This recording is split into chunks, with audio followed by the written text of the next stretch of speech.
हुजूर नबी करीम सल्लल्लाहु अलैहि वसल्लम ने ये इरशाद फरमाया कि हर बच्चा फितरत पर पैदा होता है, फिर इसके माँ बाप इसे मजूसी, ईसाई, यहूदी बना देते हैं। तो समझने की बात यहाँ ये है कि बच्चे की शख्सियत पे सबसे ज्यादा असर और सबसे ज्यादा जो तासीर होती है वो वालिदैन के किरदार की होती है। यहाँ पे बना देते हैं लफ्ज हमें बताता है कि हम जैसा मोल्ड करना चाहेंगे बच्चों को, वो बच्चे उस अंदाज से उनके किरदार, उनकी शख्सियत और उनके अल्फाज, उनकी जबान, ओवरऑल जो डेवलपमेंट होती है उसमें वालिदैन के किरदार की अहमियत से कोई इनकार नहीं करता। अब इसमें जरा से मजीद समझने की ये जरूरत है कि जब बच्चा किसी स्कूल में दाखिल होता है या स्कूल में तालीम हासिल कर रहा होता है तो ये किरदार खत्म नहीं हो जाता।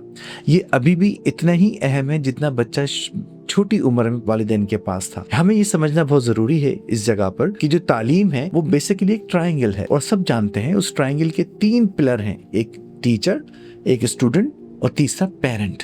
जब तीसरा सुतून अगर बिल्कुल काम ना करे या बेकार हो जाए तो तालीम भी अधूरी होती है, बच्चे की शख्सियत भी निखर नहीं सकती और फिर जब मसाइल पैदा होते हैं तो वो बहुत मुश्किल होता है उनको हल किया जाए। कहना मैं ये चाह रहा हूँ कि वालिदैन का किरदार तालीम में ऐसा ही अहम है जैसे उस्ताद का किरदार होता है स्कूल में। यानी बच्चा जब स्कूल की एजुकेशन हासिल कर रहा है तो हमारी सोसाइटी का एक नॉर्म और एटीट्यूड ये बन गया है कि अच्छे स्कूल में दाखिल कर दें और अगर हमें बच्चों को कुरान सिखाना है या दीन सिखाना है तो वो इस इस्लामिक स्कूल में दाखिल कर लें, अल्लाह अल्लाह खैर सल्लाह। अब हमारी ड्यूटी तो खत्म होगी। This is not the case. हमें इस चीज़ को समझना है कि हमें अपने बच्चे की शख्सियत के किरदार में जो सबसे ज़्यादा असर अंगेज जो मामला है वो वालिदैन का ही होता है। तो वालिदैन चंद बातें मेरी इस ज़मीन में जहन में रखें। सबसे पहली बात तो ये है कि अपने बच्चे को या अपनी बच्ची को जो स्कूल में पढ़ रहे हैं तो उनको जो पहली बात आपने तवज्जो रखनी है, सिखानी है, वो उस्ताद का अदब है। दूसरी बात आपने पेश नज़र रखनी है जो कुरान करीम में हमें हुक्म दिया कि अगर कोई खबर हमारे पास पहुंचे तो फतबय्यनु, तो हमें तहकीक करनी है। पेरेंट्स को बच्चों की बातों पर फौरन से बिलीव कर कर उस पर रिएक्ट करने से बचना बहुत ज़रूरी है। अगर कहीं पर आपको ये बात पता चले कि उस्ताद कहीं पर किसी कोताही का मुर्तकिब है, please do not trust your kid. मैं ये नहीं कह रहा कि वो झूठ बोल रहा है, ही इज अ किड, वो बचपने में अपने ततफुलपन में कोई सी बात कह रहा है। इसके अलावा तीसरी सबसे अहम बात वो ये है कि एकेडमिक प्रोग्रेस जो है वो सिर्फ इम्तहान से पहले नहीं देखी जाती।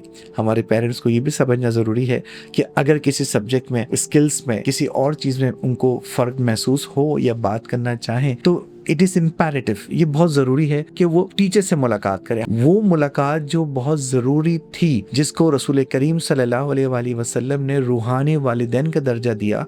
और हमारे बच्चों के साथ मामला ये होता है कि उनके वालिदैन को बाज़ औक़ात पता ही नहीं होता कि पूरे साल इस बच्चे को इंग्लिश कौन पढ़ा रहा है, उसकी शख्सियत कैसी है, मैथ्स कौन पढ़ा रहा है, उसका किरदार कैसा है, और जो इस्लामियात पढ़ा रहे हैं, उर्दू पढ़ा रहे हैं। तो वालिदैन अगर इस बात को इंश्योर कर लें कि मेरे बच्चे को पढ़ाने वाले हर उस्ताद से एक मीटिंग लाजमी हो जाए बिसाइड पीटीएम, जिसमें वो डिस्कस करें बच्चे को, उसके मार्क्स डिस्कस ना करें, उसकी शख्सियत को डिस्कस करें, यकीन कीजिए ये ऐसा कारगर होगा, आपको बहुत से मसाइल हल करने में स्कूल के साथ बहुत सहूलत होगी। अल्लाह करीम हमारे बच्चों को और हमारे वालिदैन को भी तौफीक दे कि तालीम में अपना हिस्सा शामिल करें।